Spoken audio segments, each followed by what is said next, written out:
Good morning. তোমরা সকলে হয়তো ভালো আছো, আমিও খুব ভালো আছি। সকাল সকাল ঘুম থেকে উঠে গেছি, তার এখন আমার বেরানোর আছে, তাও একটুখানি দেরি হয়ে গেছে। এখানে সব পরিষ্কার করে তরকারি বসিয়ে দিয়েছি পরের জন্য।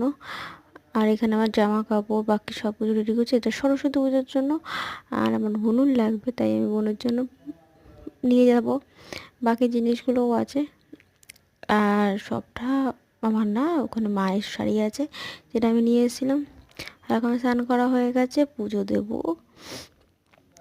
আর ময়েশ্চারাইজার ক্রিম ট্রিম যা আছে সব মাখার পর তারপর পুজো দিতে হবে, কারণ বেরাবো তাই। আর তার আগে আমি অন্য সময় পুজোটা দিয়েই নিই, তারপরে দিন বাকি কিছু ইউজ করানোর সময় ভূতের মতো সব মেখে নিই, তাড়াতাড়ি খাওয়া দাওয়া করে এই রেডি হয়ে গেছে। আমি এখন বেরাবো। মাথা যন্ত্রণার জন্য এখন চশমাটা রোজই আমার বেসিক্যালি পরতে হচ্ছে বাইরে বেরোনোর